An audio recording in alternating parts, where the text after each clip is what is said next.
Vamos para o terceiro retângulo, por gentileza. Livro e a Vida Continua. Capítulo 10, Evelina Serpa.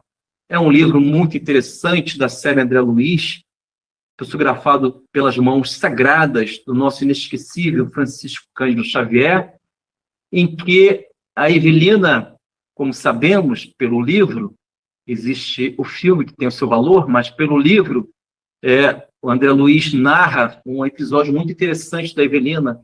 Ela viveu em São Paulo, desencarnou e chega na vida espiritual não entendendo que a vida continua. Para ela, ainda estava no mundo material, no mundo corporal. Ela ficou muito confusa e ela foi levada para um médico, um psiquiatra espiritual, naquela cidade espiritual que a Evelina se encontrava. Ela foi levada até lá e esse médico, se eu não estiver enganado, o nome dele acho que é Dr. Ribas, conversa com ela e orienta ela no sentido de ela gerar um entendimento a respeito da vida. E ele apresenta ali um painel, um aparelho, em que a Evelina começa a viver reflexões profundas.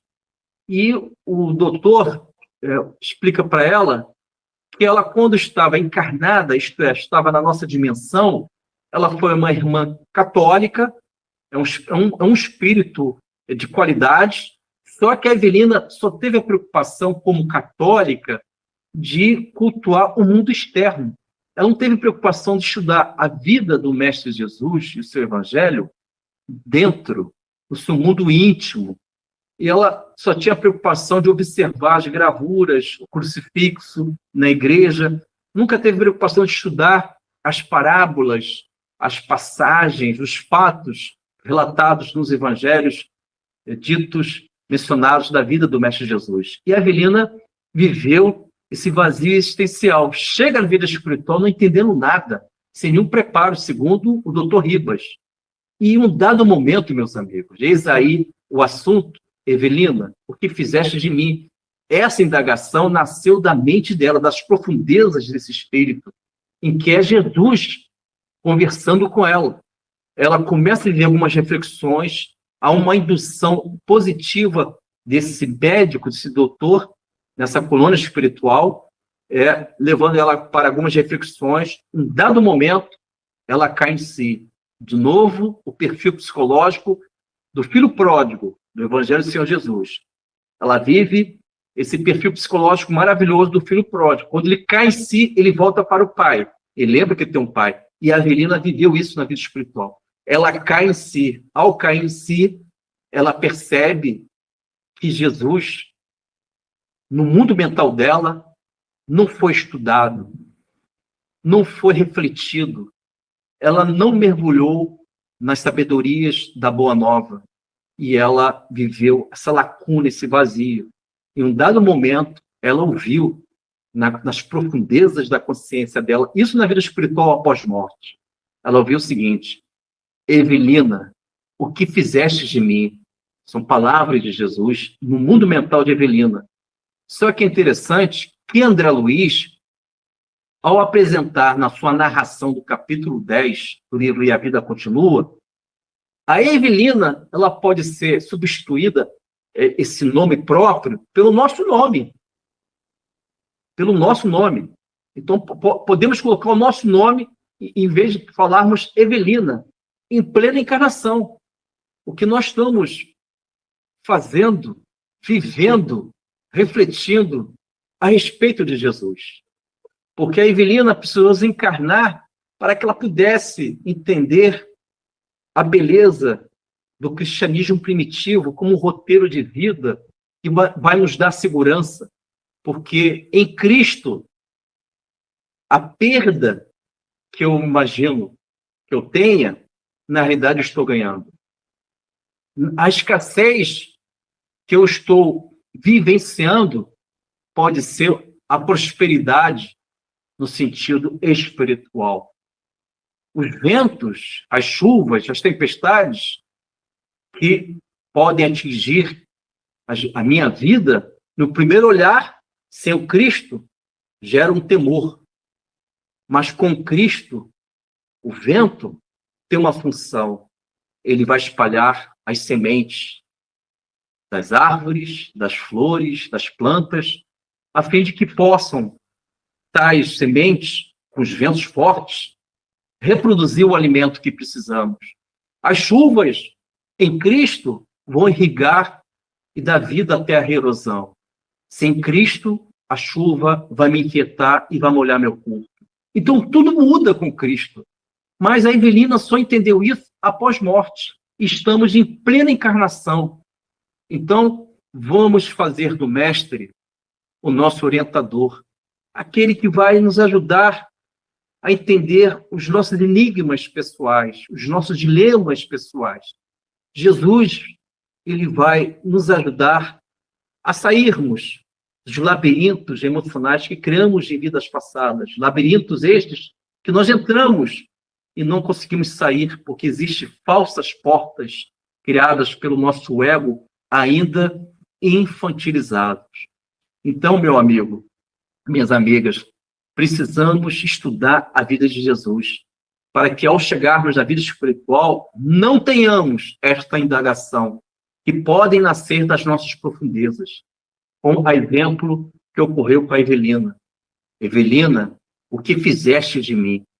Então, vou pedir para o Paulo ler a questão 230 do Livro dos Espíritos, porque nós saímos de uma origem espiritual. Nós saímos da vida espiritual, 230, em que a pergunta de Allan Kardec indaga para o mundo superior se podemos avançar, crescer na erraticidade, se podemos evoluir na vida espiritual.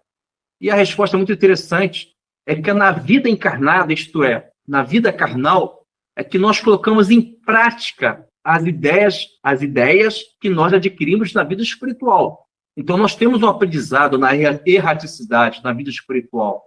Devemos colocar em prática. Eis aí o dilema da nossa encarnação. Colocar em prática o Evangelho do Senhor Jesus com seus princípios, colocarmos em prática os ensinamentos que nós adquirimos na erraticidade, na vida espiritual. Tu pode ler, Paulo, por gentileza?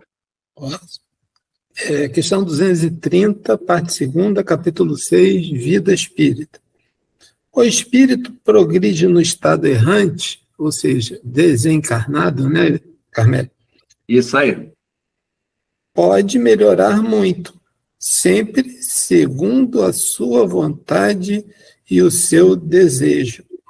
Mas é na existência corpórea que ele colocará em prática as novas ideias que adquiriu. Muito agradecido, Paulo. Então, estamos fundamentando esse tema do capítulo 10, de nome Evelina Serpa, do livro E a Vida Continua, também, Séria André Luiz. E a Evelina, ela, quando estava encarnada entre nós, ela não colocou em prática, segundo a orientação, o conteúdo inteligente da questão 230 do Livro dos Espíritos, em que fala que devemos colocar em prática as ideias que nós adquirimos. A Evelina, e de alguma forma todos nós, né, digamos assim, a raça humana, nós temos grandes dificuldades de colocarmos em prática as ideias do mundo espiritual, entendermos a lei de adoração, entendermos a lei de amor, de caridade, justiça. Mas por que eu devo entender os mecanismos da lei de causa e efeito? Para eu evitar o sofrimento. Olha que interessante. Entendendo as leis divinas, algumas leis elas vão incidir menos em minha vida. Como assim? Por exemplo, se você entender que você deve superar as suas imperfeições, naturalmente você se aproxima da perfeição em diversos hábitos, em diversas etapas evolutivas. Então, a lei de causa e efeito, que é uma lei que vai ajustar em nós a justiça divina, ela vai incidir menos, porque eu tenho menos imperfeições. Da mesma forma, a lei de destruição, em que os corpos que eu vou adquirir em mundos avançados não serão corpos carnais, a exemplo dos nossos corpos, e que estão se decompondo pela força do tempo. Então, quando eu me ajustar ao mundo superior, nosso lar, Alvorada Nova, Vida e Círios, Capela, o meu corpo espiritual, o meu perispírito, o meu corpo, ele será mais refinado. Ele não vai viver com essas decomposições do corpo físico, porque a lei de destruição, e eu já vou pedir o Paulo para ler a questão 732, que orienta em sua resposta em que os mundos avançados, a lei de destruição, ela incide menos. Mas por que isso? Porque eu avancei em espiritualidade. Se eu avanço em espiritualidade, a lei mais severas, as leis mais sérias, elas vão incidir menos. Vão prevalecer as leis que vão me conduzir à minha angelitude. A lei do amor, a lei de adoração, a lei do progresso. Então, a lei de destruição, ela tem uma relação direta com a minha rebeldia. Se eu sou rebelde, naturalmente, eu irei viver a morte do corpo físico, irei viver a dor do corpo físico, porque eu tenho um histórico de rebeldia. Então, a lei de destruição é um processo educativo forte, necessário, conforme a nossa rebeldia. Tu pode ler, Paulo, 732 do Livro dos Espíritos.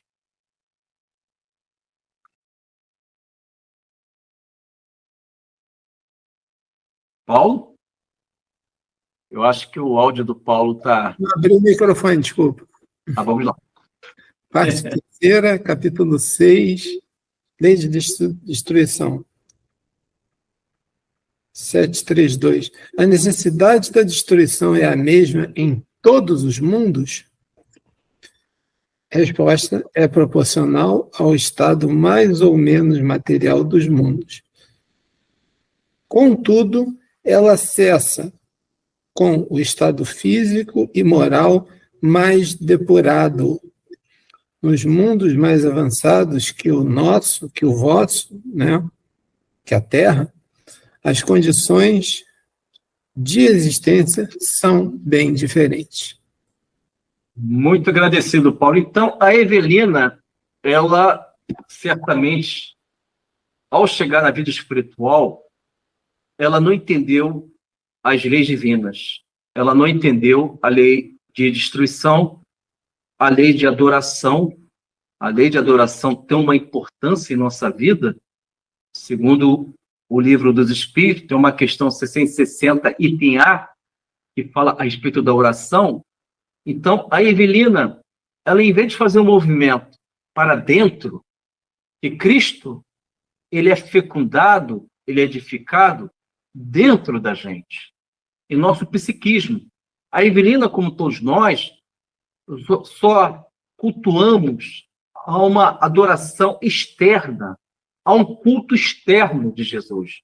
A nossa preocupação é observar Jesus nas gravuras estatuárias, sem a preocupação de dar o movimento do Mestre Jesus em nossas vidas.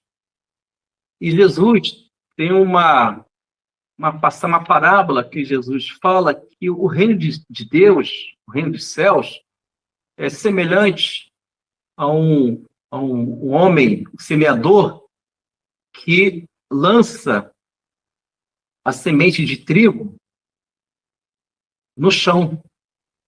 Se esta semente ela não morrer, olha que interessante, é bem simbólico.